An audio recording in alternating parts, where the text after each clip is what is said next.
I hate detailing cars. I hate it so much. In a million years, I would never, like, 3 years ago today, and you told me I would own an auto detailing company, I wouldn't believe you. I'd be like, I'm not going to detail cars, right? What do I need to start? And he was like, go to AutoZone, get these 3 products, get some rags and brushes. And I was like, okay. He tells me, because I charge $300 a car, minimum. I wouldn't even lower the price by $20. It's just because you have to stick to your price firmly, and you have to just stick at it and never go lower than that price. Because once you devalue your price and your quality of service, then your quality will go down, and your clients that you already have, I think, won't respect you as much. If you're chasing the money, you're not gonna get as much money. I don't think I would have any fear in this business. Maybe fear of, because I'm not gonna fail. It's impossible to fail. I love it. So y'all, man, welcome back.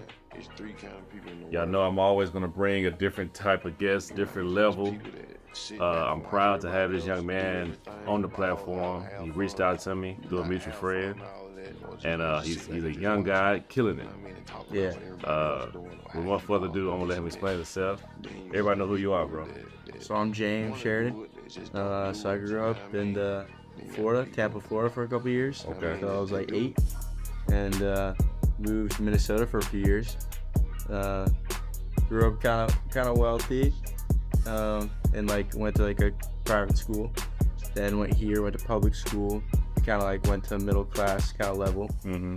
And then from there, went to Grafton Middle School, which is right over here, and then went to Franklin High School for 4 years, and now I'm in college. Okay. And it's a little backstory. Okay. I'm jumping through it, but Hey, we love it, man. We love it. Okay, so you from Florida. How was that transition from Florida to Tennessee? how was it? It was different, definitely. I love Florida for sure. I mean, the weather was nice, area was nice, but Tennessee, love it better. I mean, Tennessee's insane. I mean, it's so many benefits. I mean, Tennessee, like the people here, it's crazy. Everyone's so nice. They're helpful. Just people, the connections here are just, I mean, it's crazy. It's growing too, rapidly. It's growing rapidly. I will say, because I've lived in other states, there is something about Tennessee that kind of just hangs over you.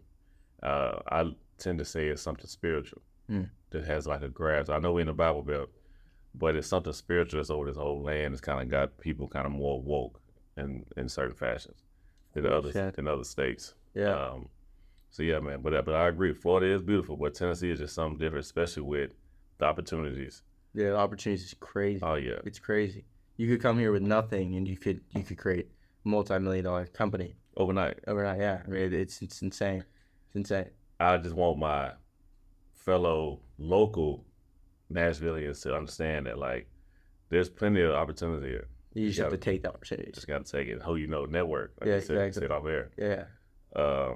Those things are here, man. But okay, so how old was you when you did that? When y'all left from Florida? So I was about 10. I think I was about 8 years old. Okay. Went to Minnesota for a couple years. Oh wow, that's totally night and day. Yeah, I know, it was completely different. So I'm used to kind of the colder weather, but that kind of threw me off. But then I went to Tennessee, and then when I think I was like about 10, and then yeah. So when I got to Tennessee, I was about 10 years old. Okay. Went to elementary school, Hunters Bend for a couple grades, and then went to Grafton Middle School. And then went to Franklin High School after that. Okay. Then, okay. So being here, because we kind of let that part out. What made a reason why your folks moved from Florida to Tennessee or Minnesota to here? Yeah, so one of my sisters, she has a skin condition, so that's why we kind of moved. So we went from Florida to Minnesota, so they could do like a transplant, like a skin cell transplant. Oh, okay. And then we moved there. I guess they just like, my parents were just like, they like Tennessee, picked it for some certain reason. I will pick the weather over that every time. I'm not gonna be in Minnesota. Exactly, right? Right. I was not. I mean, I ain't got nothing against the Vikings and all that stuff, but yeah, no, it's cool. It's cool for sure. Right. I remember like we couldn't even get the car like where it's parked on like the side of the street. Couldn't even get it out. It was like it piled up to like 3 feet. Could you imagine that, Ken? Mm-mm. Nah. I wouldn't either. Yeah, right. Yeah. Took over me. Yeah. So they made the right decision. Come on down here. Yeah. No, it was perfect. I mean, down here, it's crazy. The weather is like the perfect ideal weather, and it's a great place to raise a family, too, I think. I was going to segue into that. I'm glad you brought it up. That's where I will hit on. The raising a family is better here to me, especially living in Arizona, living in Carolina. Like, I'm like, nah, it's more family oriented. The weather had me being from here my whole life basically. It can be a little bipolar, but I still, as a former athlete, it got me best suited for the next level when it came to that, because like I can play in any rain, sleet, snow. You kind of built for that.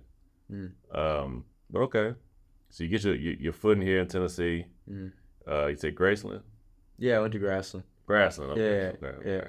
That's in Franklin? Yeah, so I went to Graceland. It's right, it's kind of Brentwood area. Okay. Franklin, Brentwood border, next to like Bellevue. Temple Hills Country Club. Yeah. Over there, Temple Hills area. Okay.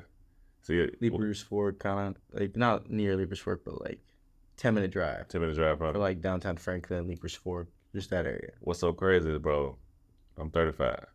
So going to, this is gonna sound funny, I hadn't even really ventured off into even Antioch until like I was like 18, 17. Right. So even Brentwood, I didn't really go out there until about 25. Where were you kind of stationed? Man, you just stayed mainly East Nashville. Or South Nashville. Like that was like the core. We always felt like we had no business being out there, until we got older and started seeing what was all out there. Yeah. It's crazy when you explore it all. I mean, a whole different world. Yeah, that's crazy. I mean, you got the different parts. It's crazy how you go from Nashville, where it's completely populated, and you got the city structure. Then you go a 20-minute drive south, and then you just got neighborhoods, and you drive 30 more minutes or 20 more minutes, and you're just in the woods, just nothing. Straight woods. It's crazy. Yeah, that's what I love too, because it's like different geographical areas that are just like perfect for everything. No, really. I mean, Candace had put me up on game. We took a trip down to Mississippi for another guest, and she had shown me an area where her family is from, right outside of Pulaski. I'm like, man, there's nothing but sticks out here. But then she got family in Columbia too, so I'm like, yeah, but Tennessee's like that. You have family in the boondocks somewhere, but you grew up in the city. Okay, so I'm gonna kind of get towards what you're even doing today as a career. When did you? Before I do that, explain to the audience, what's your occupation? So my occupation is, I am the owner of Sheridan Detailing. Okay. It's a professional luxury mobile auto detailing company. So basically focus on, building like a warmth, friendliness, and the utmost respect, for our clients, as well as providing like the best quality service. That's what I focus on, is the best quality service, providing like the warmth, the friendliness, and the utmost respect for the clients. It's everything we focus on. It's our mission, vision, goal, and that's just what it's about. And I rather care about how the work is done rather than the money, because the money will come if you do the right work. That's what I believe. So that's what I do right now. I own a company. We have 2 vans as of right now, fully wrapped, fully equipped. Anything you need, I mean, we could do the car on the highway if we wanted to, because it just has water tank, everything. And the goal is to have 10 vans by middle of next year, but you always have to aim to have a higher goal, so you can accomplish a lower goal instead of right. So that's why I aim to go high, but that's my goal. Okay, I mean, I was gonna say, I got a question. Okay. How did you kind of get this vision to start this detailing company? Like, where did it come from? Yeah, it's a great question, actually. I worked at a grill in Spring Hill, because we moved from Fieldstone Farms to Spring Hill, and used to work at this grill down there, and I guess they weren't doing well, so they laid everybody off. And so I had a buddy in high school. It was junior year of high school, I'd say beginning, middle, junior year, and he had a party company, and he would throw parties and stuff like that. It was pretty big. He still kind of has the company now. And we were just one day in gym, and he told me he was doing this all the detailing stuff on the side. He used to do it a lot, but he stopped doing it. He would go on Nextdoor and post. And I didn't think anything about it. And then I'm gonna backtrack, and then they laid off everybody at this grill place. So I was like, why not? I'm gonna, in the back of my mind, I just texted him again. I was like, hey, what do I need to start? And he was like, go to AutoZone, get these 3 products, get some rags and brushes. And I was like, okay. He said, go on Nextdoor and post something. I was like, okay, I did it. Went on Nextdoor, posted something, got a few clients off of Nextdoor, did a good job in their cars, would put my stuff, like just had water buckets, some brushes, some products, some rags, and then go to their houses and just do their cars in the back of my Infiniti. And like I just put it all in the trunk. And then it just grew from there on Nextdoor. So people would make posts, refer me on Nextdoor. The word spread. I didn't pay for a dime of advertisement for 2 years, from junior year to middle of last year. So junior year to middle of last year, I never paid a dime. So about 2 years. And it's crazy because that's how I grew it. And then it's to where it's at now. So, and that's how I got started. It was kind of like, he told me about it, but it was kind of like, it just popped up in the back of my brain one day, and I was like, I need to do something different. And then I never thought it would ever get to this point. But when I was doing it, I was like, it was kind of like a side thing, but it was making good money. And then I would like hire a couple of my buddies at high school, like senior year, and they would go out and do cars for me. And then I'd go and check up on the cars, and I would still do cars. And yeah, so it was, and then I never thought about getting a van until like somebody told me one day. They were like, I was actually at Costco. I was at Costco, and I was pumping gas and saw this guy with a really nice car next to me, and I walked up to him and was like, hey, gave him my car. I was like, let's get your car on the schedule. Let's get your car detailed. And he was like, are you gonna pull up in that? He put in the Infiniti, and I was like, yeah. And he's like, you don't have a van or anything? I was like, no. He's like, all right. And I was like, and that was like the end of the conversation. And it like was in the back of my mind when he said that. And I was like, well, it isn't really an established business. If I'm gonna grow this thing, I need to have vans that are established. So that's kind of it. I can go on from there into like how I got my first van.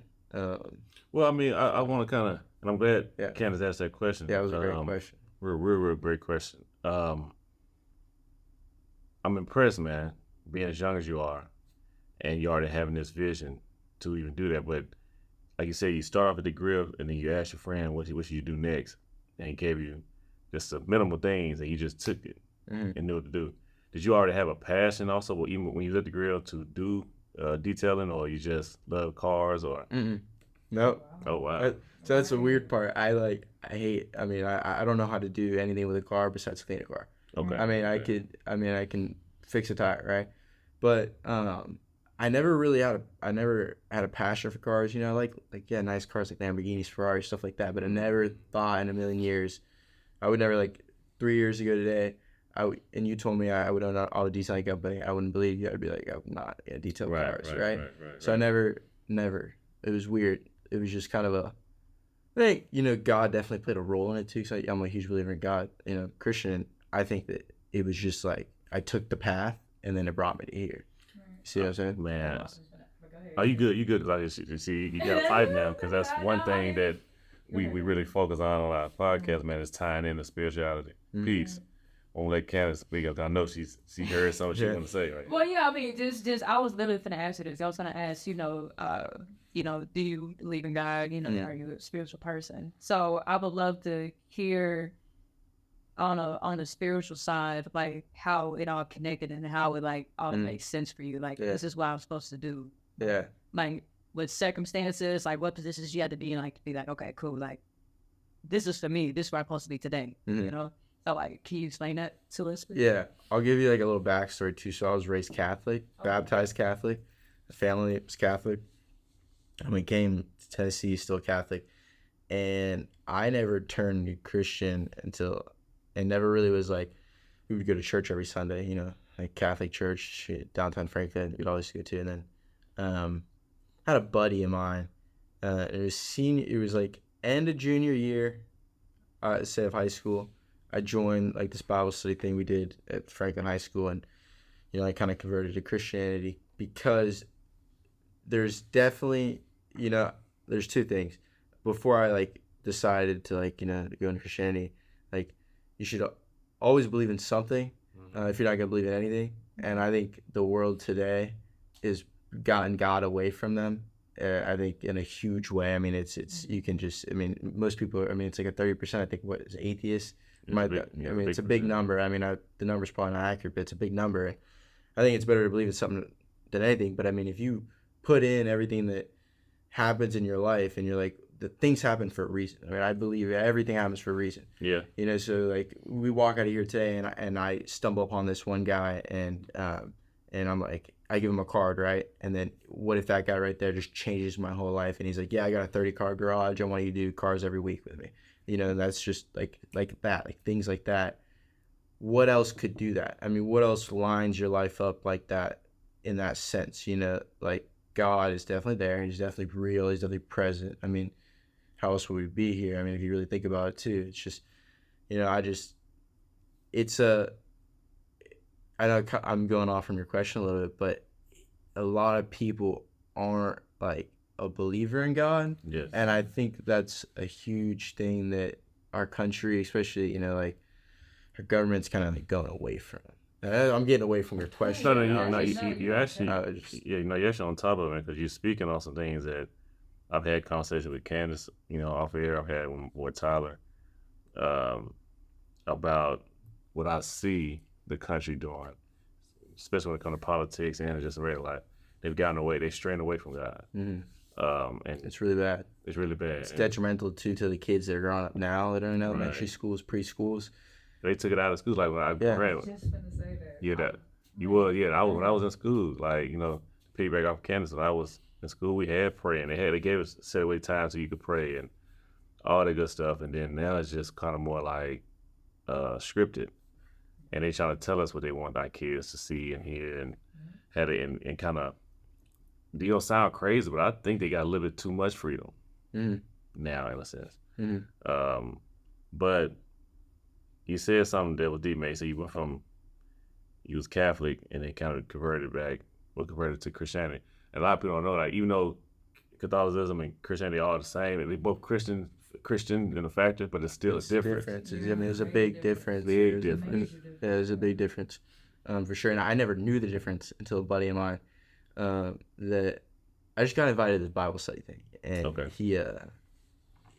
he told me they all told me too, you know, there is a big difference, and I never knew the big difference in it, and I was like, okay, and so I was still like iffy about, you know, like, okay, like, well, I think at the time I wasn't fully Catholic, and I was kind of like not a full believer in God, I would say that, but then, you know, after that, you know, after like junior year and being with them and learning a lot more that I didn't know, I was like, yeah, I mean, it all lines up and adds up. And I've seen it with my own eyes too. Like, you know, with my business, especially, like if I'm not doing the things I'm supposed to be doing in my business, I see how my business is impacted in a lesser way. And then when I do the things I should be doing, you know, I think God, in a sense, like rewards me for putting him first whenever I do things in my business. And I've seen it with my business, and it's crazy to like think about, but it's so true. Like it's so crazy. I mean, it's just I don't know how to put it in words, but it's like if I'm just not doing what I'm supposed to be doing in his eyes, then I am not like I wouldn't say rewarding, or like my business isn't prospering in a way. But when I am doing the things that I should be doing and I put him first, it does prosper in the way where I'm growing spiritually, and I'm also helping others and creating a good, you know, prosperous business. And I see that, and it's crazy to like think about it like that, but it's not, because it's just so true. I mean, you see the fruits, because that's so part of his will for you. You know what I'm saying? Yeah. So it's just like, when you do the things that is a part of his will for you, you're gonna see, like, when you take that step, the fruits that come with it, you know? So that's just amazing that you have that awareness even around that, you know? I think that's huge. Seriously, I think that. Yeah, really. Like, it's, because, like, it's, you know, you gotta pay homage to him. Fruits from the tree. Be fruits from the tree.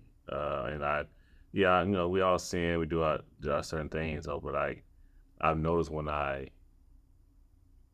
what's the word I'm looking for? When I involve him even in my wording when it comes to the podcast, I know things open up, and and I always my relationship with him. He know I'm a working project, but I always tell him to I thank you for allowing me to even be in the situation, continue to bless me, because I still do my thing and other things, and some things are worldly, but when it comes to how he's opened up these doors, man, I gotta give him his dues every time.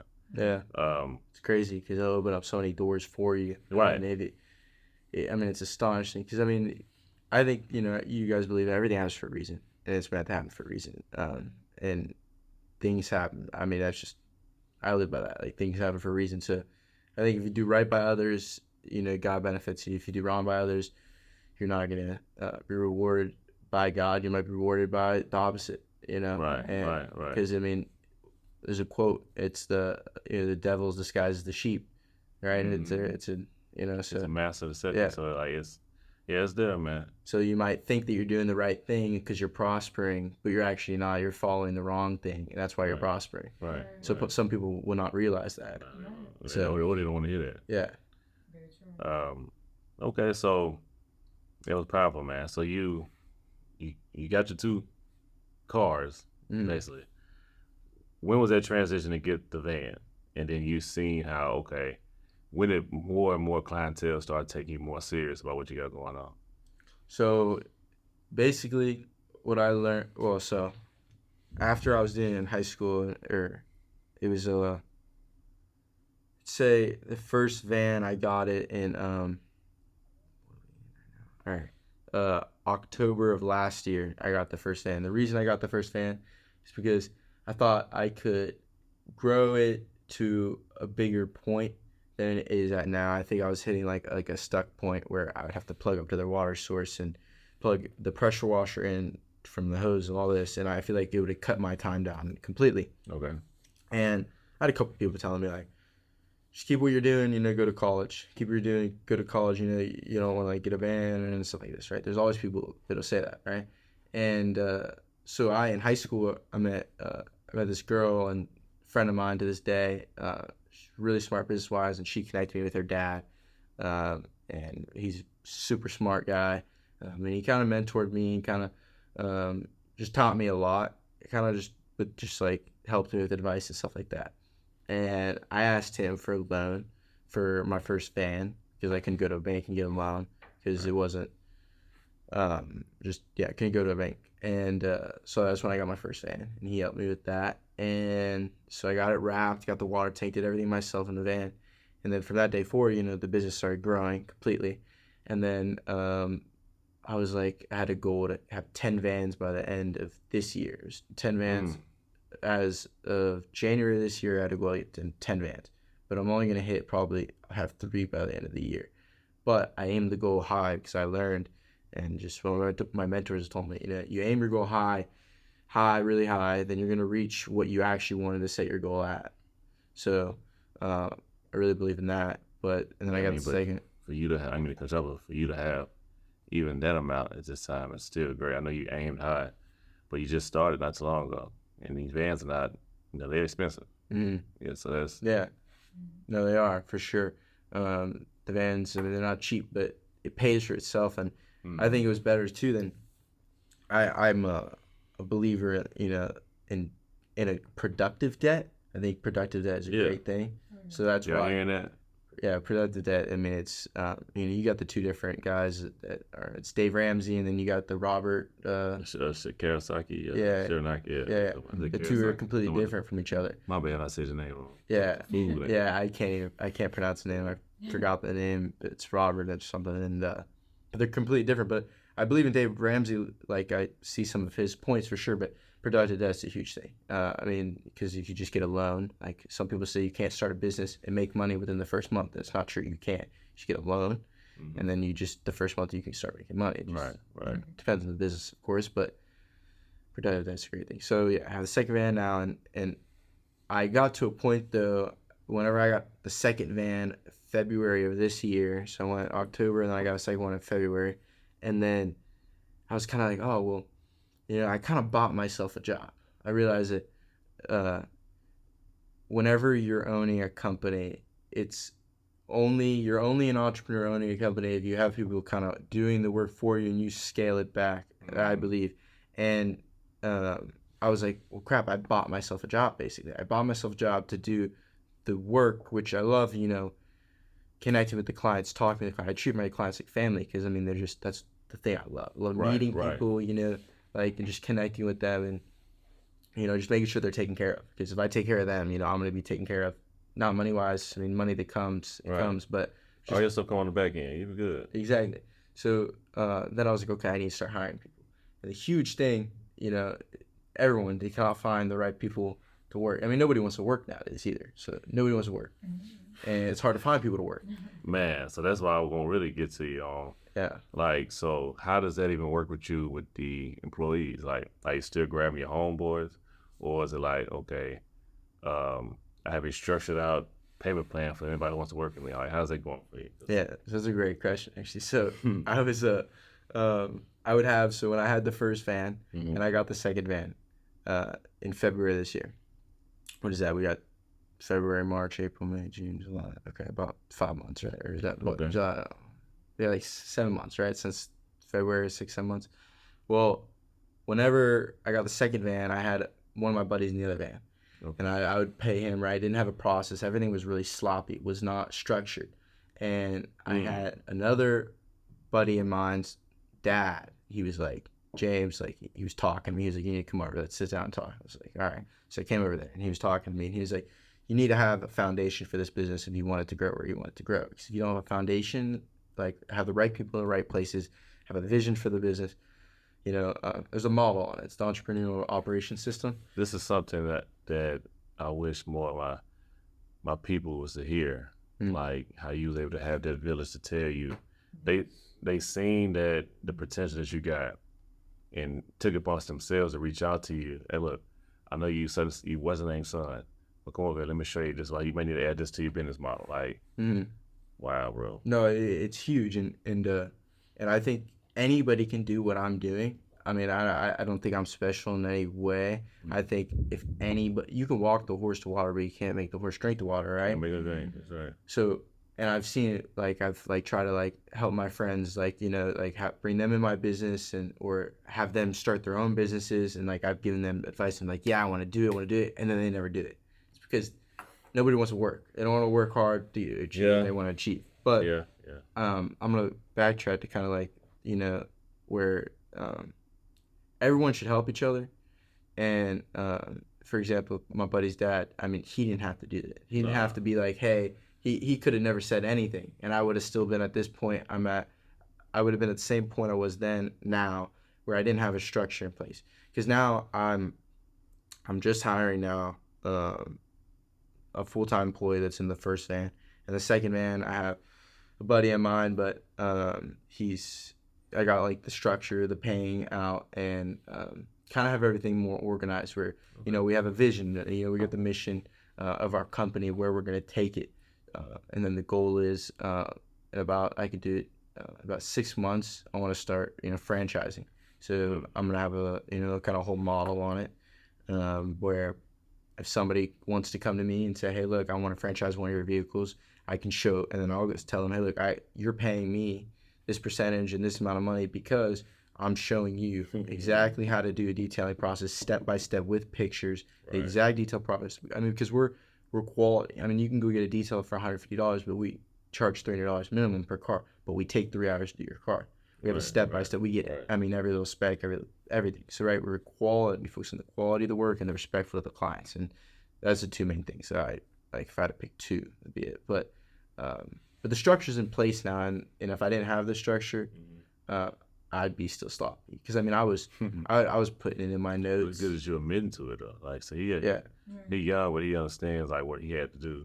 Right. And I still have a long way to go. Oh yeah, a lot to learn, of course.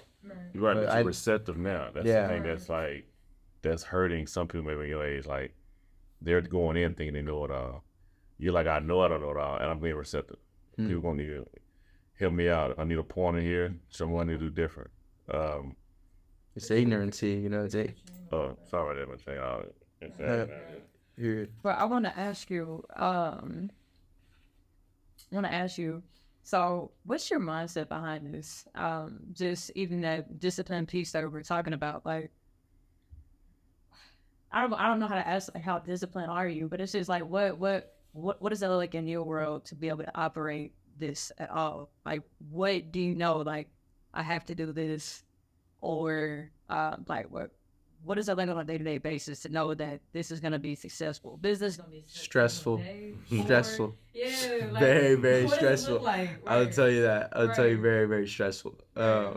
Some people have told me like, James, you shouldn't be this stressed out. And it's like, Hey. it's stressful, but you have to push through it. Cause I could go home. I could just sit around all day, right?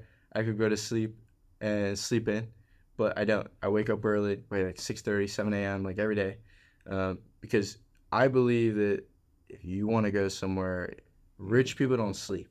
You know, people that are very successful, they wake up. Like a couple of my mentors, they go to bed at 9, they wake up at 5:30 in the morning.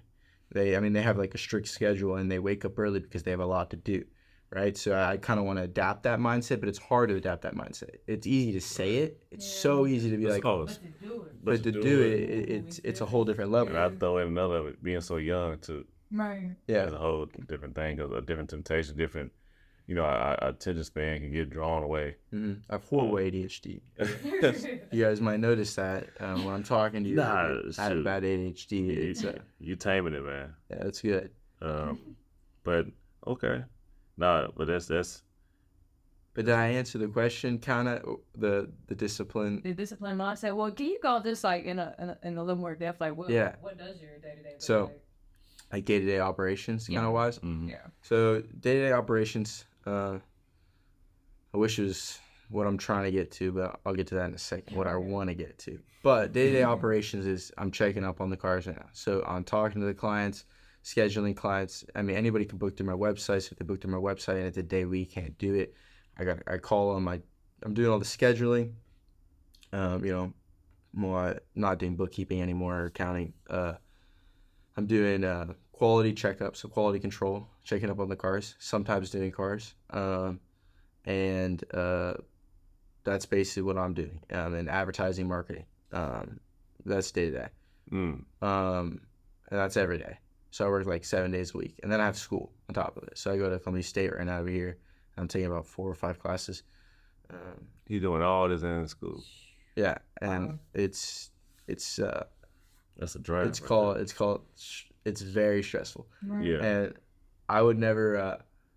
It's a funny thing I say. I would never wish this upon my worst enemy, but because I mean it's so like, I mean it's hard. It's really hard. But once you get it like a schedule going and you get a routine going, then you're unstoppable.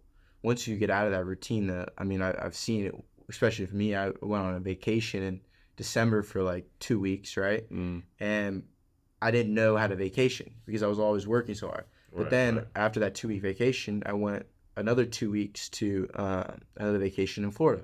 And I was like, and then that's when I was getting comfortable. I started getting comfortable. And then I was like, I realized I'm starting getting comfortable. So I was like, okay, I have to switch something up because something's not right. Right.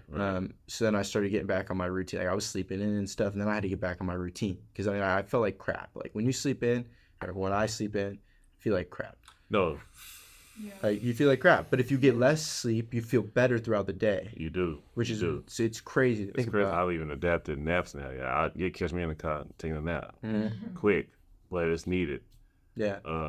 If I take a nap, it's weird. I like feel like crap. Like when I wake up, I feel like sad if I take a nap. Oh really? Yeah, for some reason. Okay. It's weird. I mean, everyone's different. I mean, no. Hey, I understand. Like, so let me be my. I take a nap, but the nap can't be too long. I'm gonna have a headache. Yeah.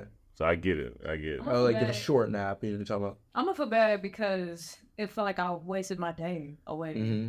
That's like what time you wake up or something. Like yeah. if I take I'm just like I even me like that schedule. Like I'm trying to figure out mine. Like I realized I had to like cut out working out in the mornings, working in the afternoon because I feel like I waste too much time in the gym now. Like literally my day is just over with. I don't know. So it's just like that piece is important now. Feeling bad, like I promise you understand. Like if I be feeling bad, so I be like, dang, like I don't waste so much time doing this, get rid of the nap, doing something else. I'm just like, I didn't prioritize. I feel like I didn't prioritize what I was supposed to do. No, I know. It's like what you're saying exactly how I was feeling like, and I still feel sometimes when I'm not doing the things I should be doing. Right. And then when you do the things that are hard that you don't want to do throughout the day, you feel great. I mean, you feel so productive and you feel motivated. But then the next day, if you don't do it, it's like you feel like crap, and then you're regretting on it, and you're looking back like, oh, I could have done all this, I could have done this, but then I'm like, you gotta then be like, okay, well, forget that, let's move towards the future. Right. And some people, they won't. They'll be like, oh, well, I had a crappy day. Okay, I'm gonna still keep doing what I'm doing. I'm gonna still sit on the couch, eat potato chips, watch TV, right? I'm not gonna do that, right? I think that's also, not to get on you, but it's a lot of new generation of men, I speak on that, will get too comfortable. Mm-hmm. Like, I've never understood how people can just be comfortable just sitting at home all day. Yeah. I'm gonna get a boredom headache. Yeah. And enough TV shows on the way you gonna I gotta be moving around. It's the song. There's a song that's like, don't get too comfortable. I think it's by Future. Oh, my Future, yeah. That's why. Yeah. Oh man, might have to play that on your. But no, bro. An intro video. Right. Right. But it really relates to. It really does. Because I mean, like recently, like in the past month, sometimes I'll get too comfortable, and I mean, sometimes I'll have to realize that, and then change up what I'm doing, because if I don't, because I mean, I have a lot of goals that I want to hit in the future, and if I don't hit those goals, or if I don't reach the goals, I mean, I have to reach the goals, because I mean, that's what I want to do, and everything. Stick to it, bro. And write it down somewhere. Put it on the wall. And that to anybody too, if you have goals, like, don't do it on a computer, don't type it on a computer, or write it down on a piece of paper, write it down on a notebook, because you're writing it out. You're not on a laptop where it's in your notes or something, and you're writing it with your hand, and you write out a 1-year goal, 3-year goal, 5-year goal, 10, 20, and 30-year goals. Right. Personal goals, life goals, and then your business goals if you have a business.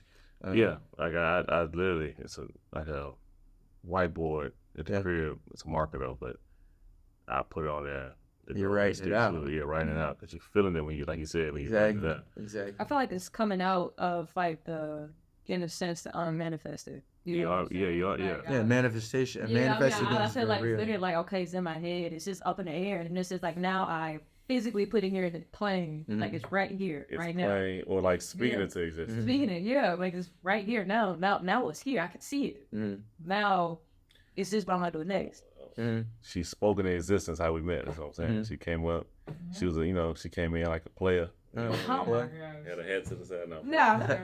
But she spoke into the existence, and here we are. Yeah, I really don't feel like the way we met was we just spiritually aligned, because I mean, I did get out of my comfort zone at this event, and I was trying to network all types of people. I might have had the right thing to say, but I said, like, what, this is what I do. Here's my card. That was my whole. She said, "What's up, cuz?" I did not do that. I didn't have him there, but I did go up to them and I spoke, and I just feel like just Robert, just being the man that he is, like, he was inviting me out to stuff, and I came. I was like, okay, cool, and then like literally one day, he said, he told me his plan, and I was like, you know what? I mean, I feel like I'm a person who can bring stuff to life through visuals, so I'm just like, what? It makes sense. Yeah, like, I was a stiff young That's man. awesome. It makes sense. Yeah. She got me looking like a superstar on social media, man. But I was awesome. She I saw. I looked through your social media. I mean, the pictures are phenomenal. Because that's phenomenal. And it's still coming back down to the chemistry. Of what we have. Right. Awesome. But also going back to the piece she said about the man I am, or just being a man, period. Yeah. And the manifestation part. Manifestation. Right. She came in with Craig, and I ain't come her incorrect. Where they come from growth. Now, she'd have called me 10, 12 years ago. She came up to me, I might have to talk to her. But in my mind, I'm like, Rob, you can't hit everything. So she came to me the right way. We had a great conversation. And then I seen the magic that I seen the blessing that God put on her. And here we go, spirit. Yeah. What's that? Yeah. She guys grew up Christian then. Oh yeah. Okay. Yeah. I think she might have been Hindu, but no, man, I see Christian. We grew up. Yeah. Playing fully Christian, man. But Love that. but I will say, since we're on that topic, Yeah. we can still segue on how you incorporate with your business. I've been woke for the last 6 years.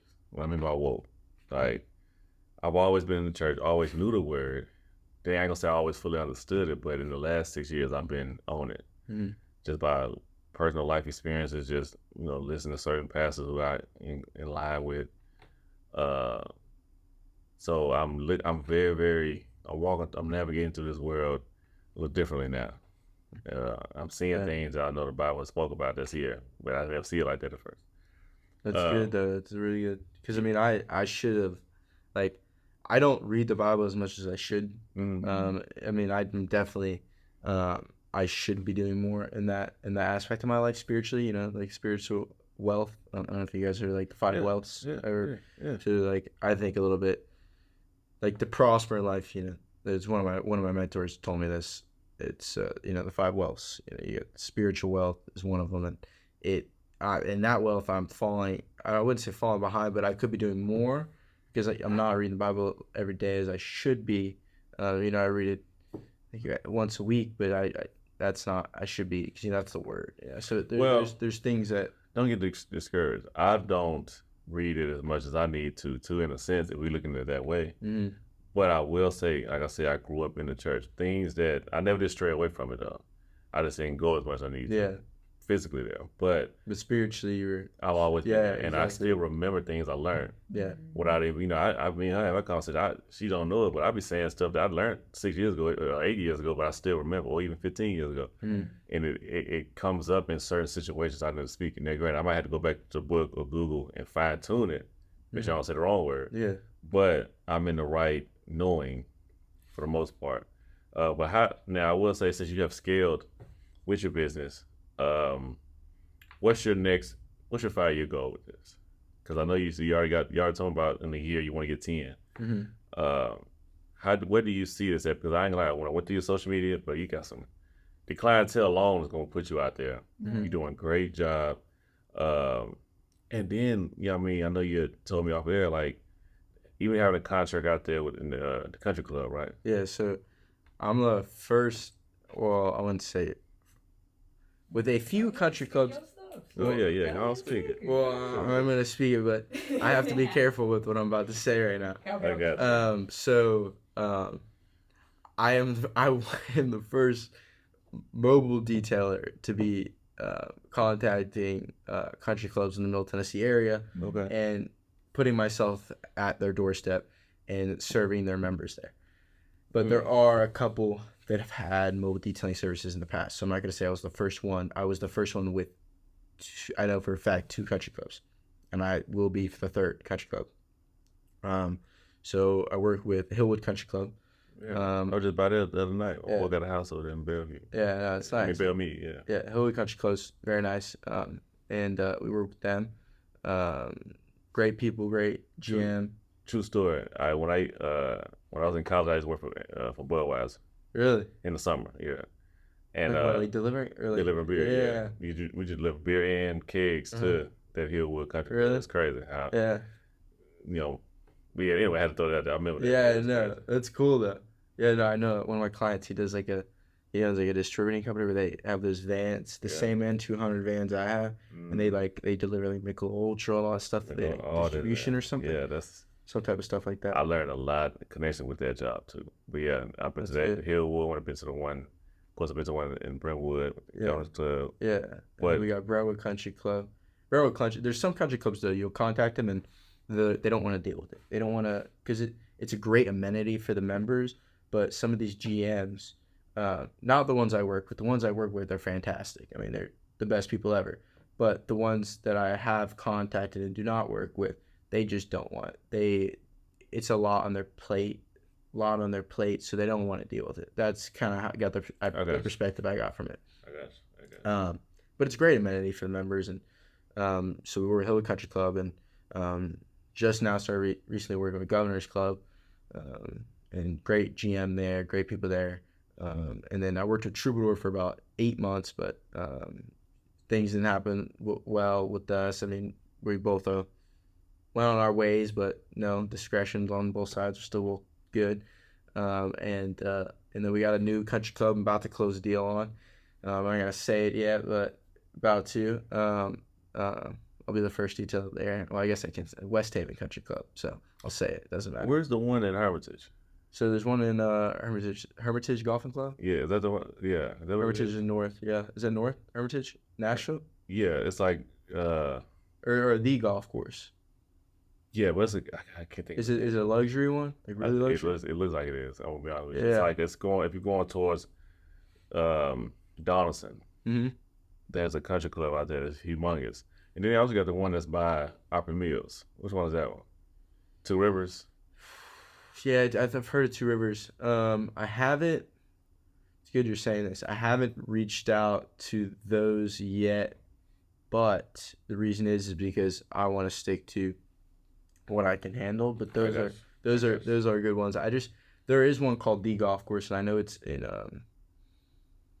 west of Nashville. It's kind of in your west of Bellevue. It's deep out. It's called The Golf Course. I wanted that same one that Tiger Woods had tried to buy. Yeah, no, this is something where like you have to be invited to go. Like, Okay. You have to be invited. Like, it's very, very prestigious, but it's like off the radar kind of type of stuff. Yeah. Like a lot of famous people go out there, but same as Troubadour. Troubadour has, you got a bunch of celebrities cars. I do a few celebrities cars there, but there are a lot of celebrities that live in there. Like very like. Okay.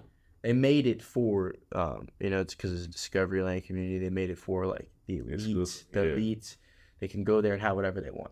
Right. If you need your groceries, we'll go bring you your groceries. Right. That's kind of how they built this thing. Okay. And the guy that built it, I mean, he's a genius. The guy's a genius. And where is that? You said? Hmm? And there's a The Golf. No, it's called the Troubadour. Oh, Troubadour. I used to work with. Yeah. That's where all the celebrities live. Like, you got like Luke Bryan in there and all the country music stars and stuff like that live in there. And, hockey players and whatever. You got a bunch of That's the top of the cream of the top. like elite people that live in there and stuff like that. And it's really cool. But what's really cool too is the guy that owns it is Discovery Land Community, and they own these properties all over the country. So if you live in the neighborhood, you can go travel to the other one, and you can stay in a house there. You have to pay the rent. You stay in the house there, and then you can golf there. So they have one in the Bahamas. You know what's crazy? Yeah. There's restaurants here. I know it's off social, y'all, but it's y'all need to know this. Yeah. There's restaurants here in Nashville that has it's a restaurant here called The Standard, Mm. and it's a membership. Like, but I think it's like 10,000 a month, something like that. But that they have different standards around the world. Like, even if since you're a member there, you can go to somewhere in Europe and have somewhere to stay because of that. So I understand. That's really cool. Yeah, that's crazy. Is it kind of like the Soho It might be. house? Is it like kind of like that standard? I think it is. If you ever get a chance, I'll look up The Standard. Yeah. And you'll see it, something Yeah. like that. Wow, man, like you. Yeah, the country club it's a great thing. And no one really ever targeted it. It was a client of mine actually. And he's from Irvine, California. And, Okay. Really cool guy, big lawyer guy, and he told me he was like you need to go to these country clubs. He said you go to the Grove first. Try out the Grove. Yeah, the Grove. Yeah. And the Grove didn't want anything to do with me. They were like, oh no, we're good. We don't want to detail this. Like, all right, that's fine. And then the first country club was Troubadour, and I was golfing at Troubadour one day because one of my buddies lived in there. And there's a funny story because the next day I get a phone call from like one of the head people at Troubadour, and I thought I got in trouble for something like golfing or something. Like we messed up, like we messed up the green or something. Like somehow I thought because it was weird they were calling me, and I was like, hey, what's up? And they were like this is blah blah blah with Troubadour, and we're looking for a new detailer. Our detailer just quit. And I was like. It's like, yeah. He's like, can you come out today and do a test run car? I was like, yeah, I'll do that today. Canceled every car I had that day. Went out there, did the car, and then for like 8 months, I started working with them like every Friday. And that was just a huge thing. It was great. Love Troubadour for, giving me the opportunity for all that. But, I got a bunch of clients in the neighborhood that are still with me today, and they refer me, and I'm growing in Troubadour, not with the golf course, but with the members inside of it. Mm-hmm. And so, because I don't want to, we just went our separate ways. I just gonna leave that. But and then after that, I was like, okay, I need to contact these other country clubs. So I called, Governor's Club. This is about persistency. I think if anyone wants to start a company or you're gonna start a company, be persistent. Because I called Governor's Club for 8 months straight called the general manager probably every day. Some days he just wouldn't even answer the phone, and I was like, all right, I gotta let go, step back. And then next week I call him a couple times. And then next week call him a couple times. And next week call him. And I went there and we had like a meeting, and he's like, you know this guy right here? He's like, he's persistent. He calls a lot. He looked at one of my operation managers and was like, this guy's persistent. He's not playing. And I was like, I started laughing when he said that. He's a funny guy, and then so that was Garbage Club, and then Hillwood, it took a couple months to get in there, call West Haven, call, and then finally got West Haven. And it's just about persistency. I mean, if you have a vision towards something and you wanna go and do it, just don't give up. Like, you can start a business tomorrow if you want to. Just go door knocking. Go down. You want to start car detailing? Go to the store, get a couple brushes and some cleanings and rags and soap and a couple buckets, right? And go door knock around your neighborhood, and you can make $500. You can make $500 a day. He tells the truth. Charge $100 a car. Go, you knock out the full truth, man. Like that's awesome. The money is out there. You just have to know how to take the money. No, the money's out there, man. That's the model that me and Candace are doing with our platform, man. Being consistent. I get up. I make sure 8 o'clock, 12 and 3, or a little bit later than 3. I'm posting something. That's good. And again, like I said, having a skilled, outside of being consistent, you being persistent and consistent, and you got great product. Same thing with us. Like, I do that, but Candace having these sharp images helps out on being that. Like, so like anybody who's watching this, if you're trying to do anything, just be consistent in what you're doing and make sure it's top quality. Because you can be consistent and that ain't looking good. Yeah, you're gonna be still going in a revolving circle. Yeah, it's kind of what happened with my business too. When I first started on Next Door and built it up, the quality of my work wasn't that good. Yeah. Right. So I was learning on the first 50 cars I did, and then I started getting better. And then those other 50 clients after that, they would start referring to me. That's how it grew. So the first 50 clients I got from Next Door, and then the next were new clients to Next Door, and then the next were referrals from those new clients. So you're gonna need to learn. And I never learned anything about detailing. I never watched any videos on it. I just went out there and started on a car. Well, knowing that, what's the top brands you need to use? Let's let me give you some product placement right now. What's the top brands you need to be used when it comes to detailing? So it's a great question. Okay. So the reason I say it's a great question is because that's another thing I'm going to be doing, is starting my own detailing line of products. Okay. Something I've been working on for a long time. Okay. But if you're going to use products, do not use chemical, guys. That's another one, because it's very bad for your car. Don't take your car through a car wash. Car washes are terrible. But we'll get back to the products. The hard way. Yeah. We'll scratch up your paint. And big time. But I just wouldn't use any chemical guys. What they do is they're really good at marketing. They buy their stuff from China, market it, put labels on it, and sell it to the consumer, because they're really good at marketing. But it's not good quality. So good quality products. You got Supply Shine. You can buy it online. Okay. And I'd say McGuire's has got some good products. McGuire's is good, but for some good top quality products, Supply Shine's a good one. Anything else, I don't want to give out names, because I am going to be starting my own company, but because I can't give my company's name out that I'm gonna. No, I like that. I like that. The reason I bring it up, because I know Rick Ross even got his own line out. I forgot the name of detailing line. Yeah, his own product. Really? But I didn't know that. I gotta look at that. Yeah. That's interesting. So that's something. I just look at his model, and add on to what you already know, what people need. We go from there, man. Yeah. Man, look, man. I got 3 questions for you, bro.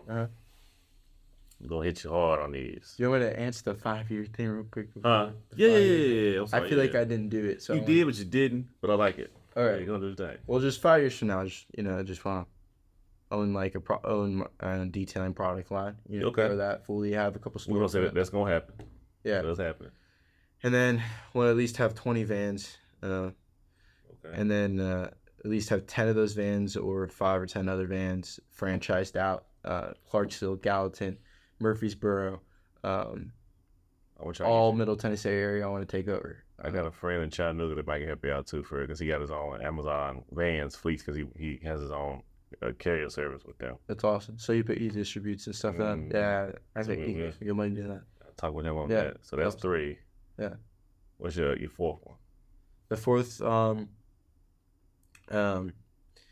making sure I have managers in place overseeing the 10 vans, so I'll cap them at 10 vans. So each manager is to say, when I do have 30 vans in 5 years from today, each manager will oversee the 10 vans. Then I'll have a general manager that oversees the 3 managers that checks on the quality of the service.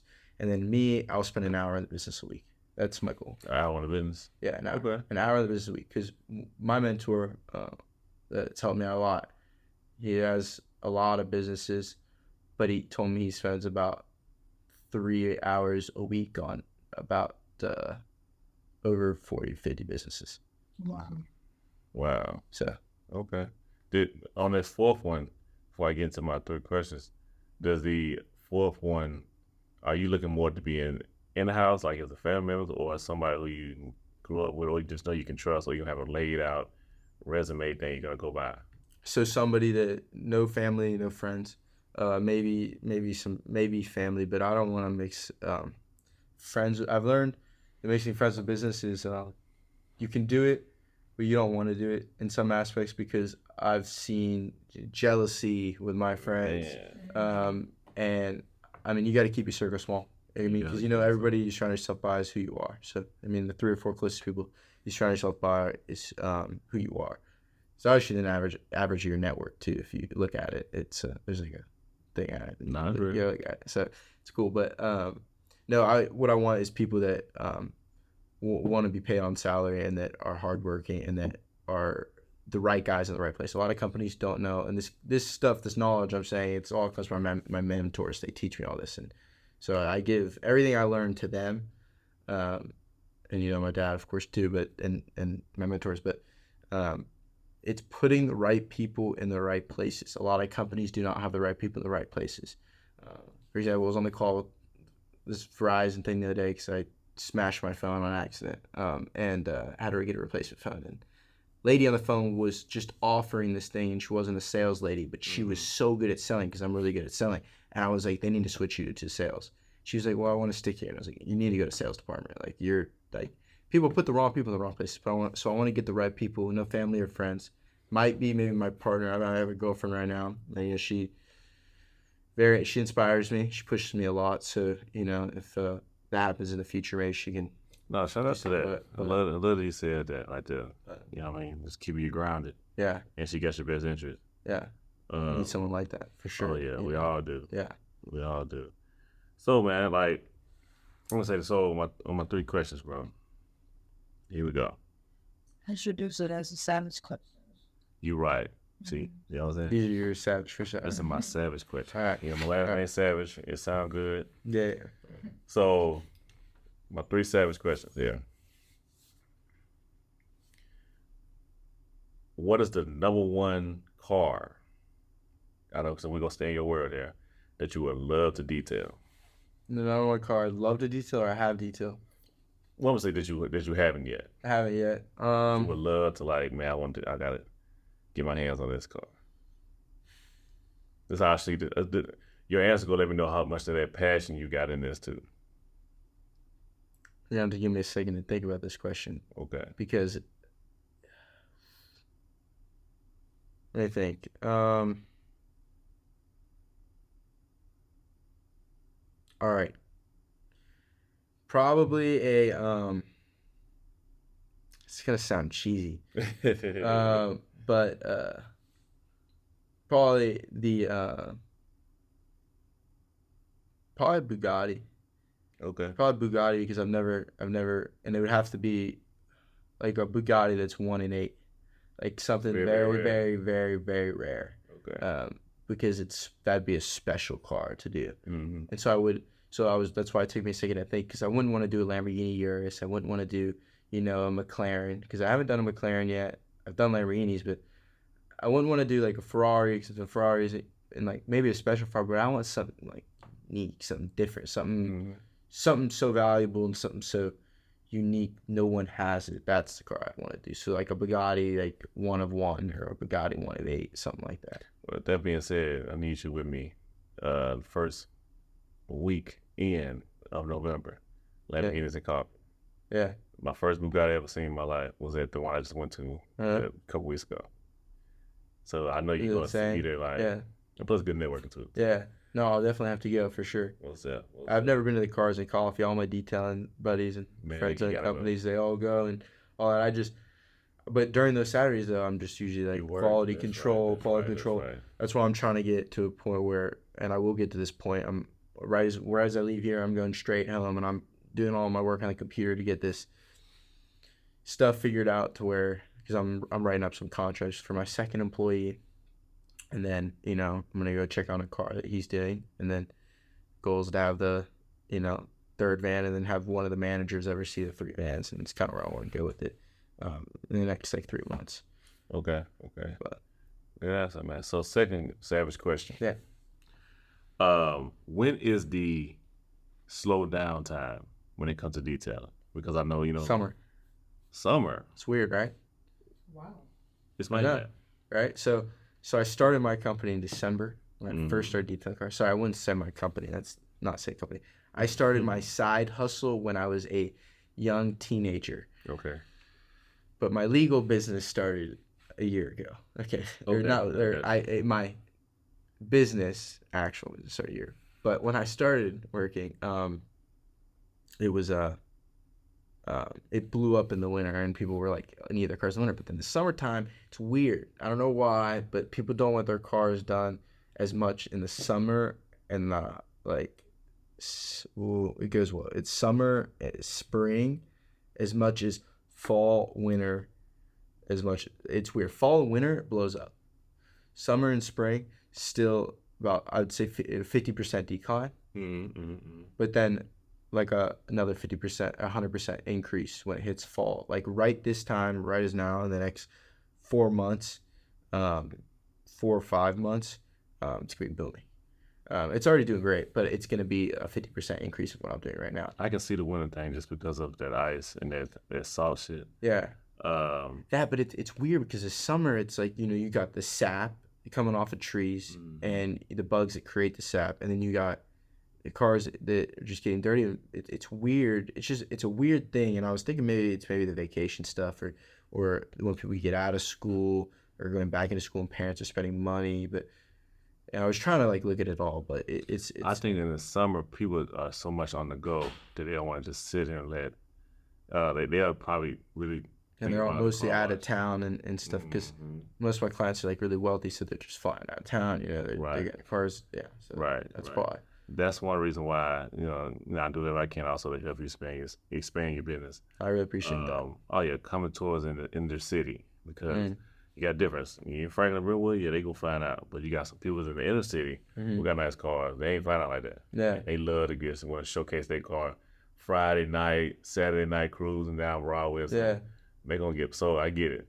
Yeah. But it is still weird though, man, summertime. But I kind of can see it just because of people moving. And they also probably look at their car, well, it's not that dirty compared to what it'd be in winter. It was always over there. Yeah. Okay. And this is kind of off topic, but I learned too throughout the detailing business, and it's kind of just business wise too. Is it this goes out to any people that already own a business, small businesses, or want to start a business. I'll give a little quick example. Last night, I had an old client from 2021. Text her, say, hey, you want to get on the schedule to get your car detailed? Because I do that with little clients, and she's like, yeah, I'd love to. I started a mobile tanning business. I was with my girlfriend. I was like, okay. How much you charge? She's like $25. And I didn't even know about mobile tanning, and I didn't even know it was a thing, right? I didn't know it was a thing. And I looked at $25 and that sounds way too cheap. So I was like, Paris, it's $25 too cheap. She's like, yeah, normally people charge about $95. So I texted her back.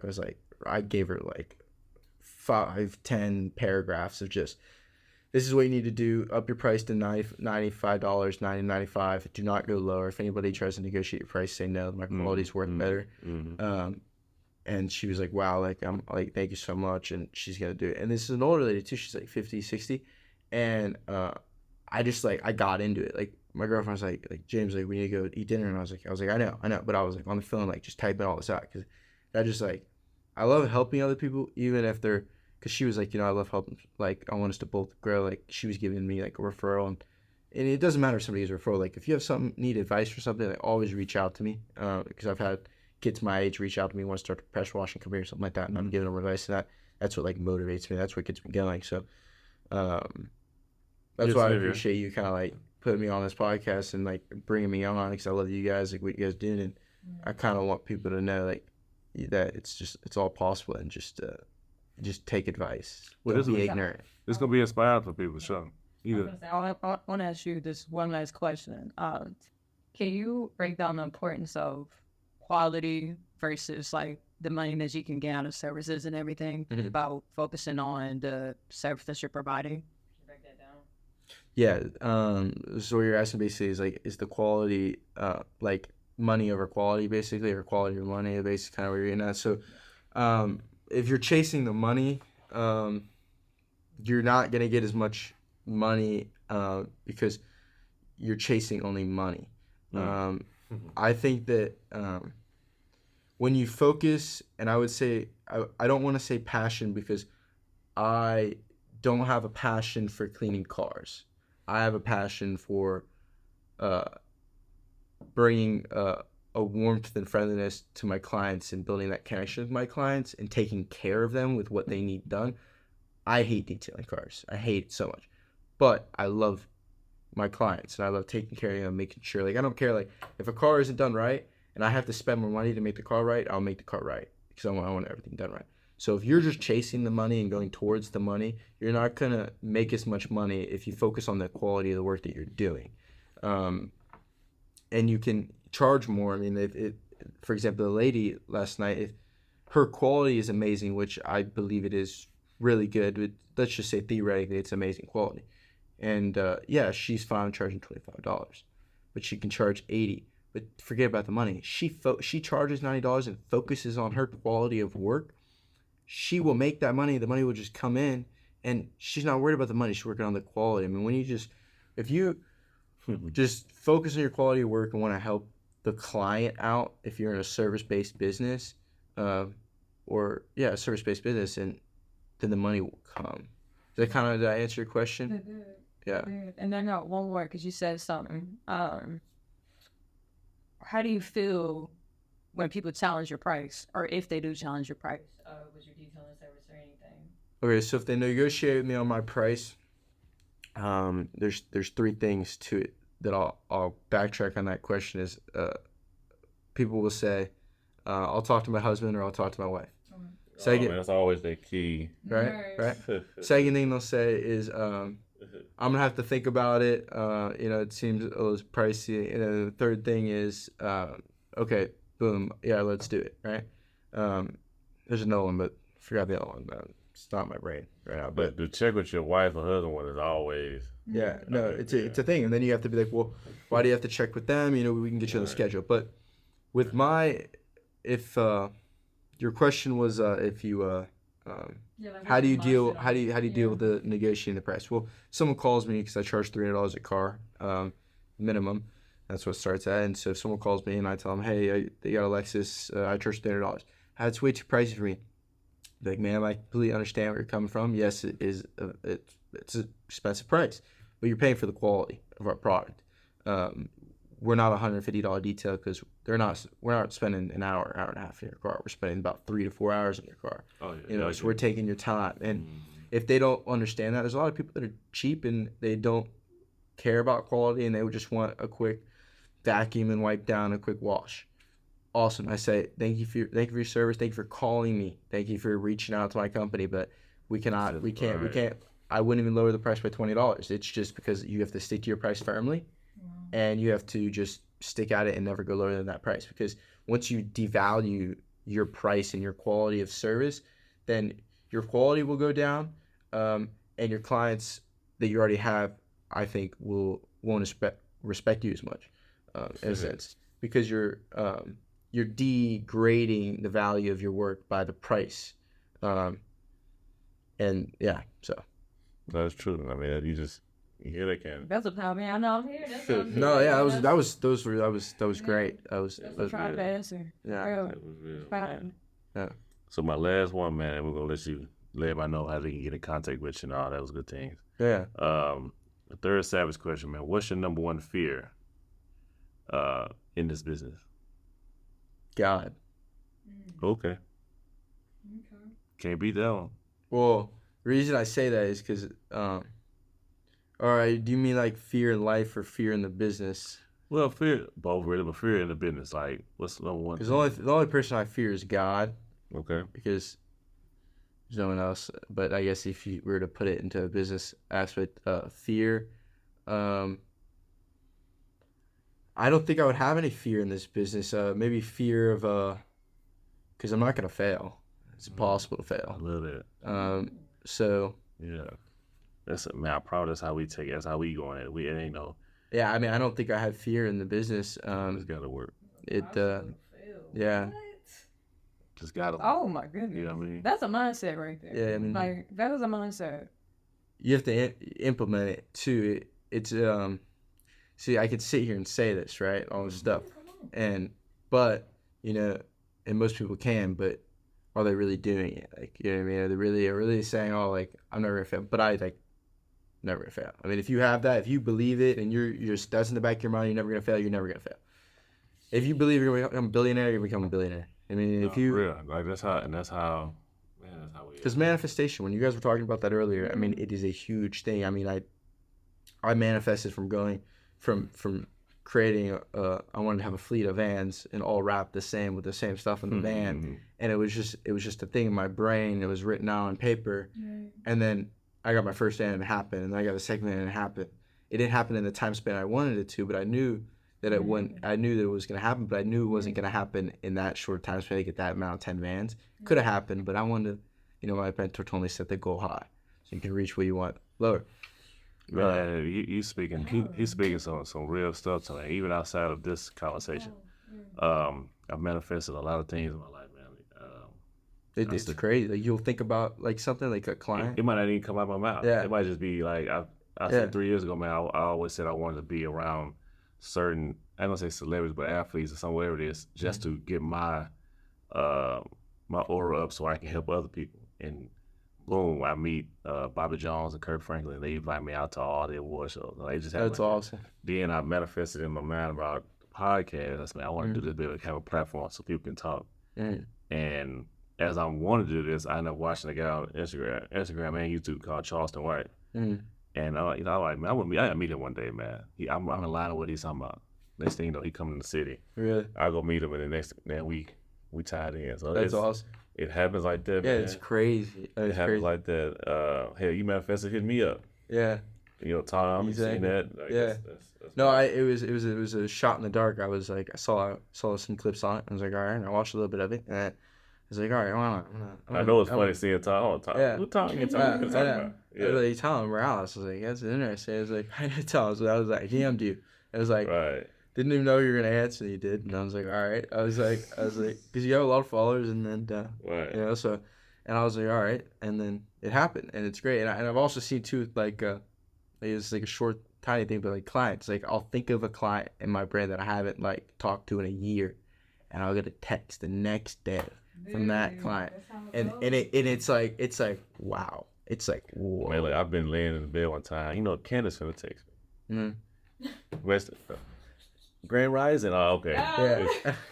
Candace did be but no, man, I'm fucking with you. But it does happen like that. Yeah.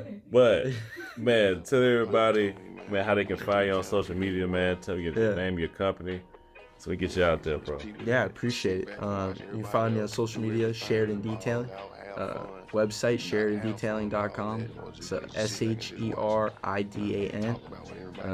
And Sheridan Detailing LLC. We're the most, luxury mobile detailing service in Williamson County and surrounding areas. Then you ain't kin to Ed Sheeran. Well, Ed Sheeran. Is that how you say his name? Ed Sheridan. The singer, whatever his name is. Ed Sheeran? Yeah. Sheeran, I'm spelling it wrong. Ed Sheeran, yeah. I'm slow.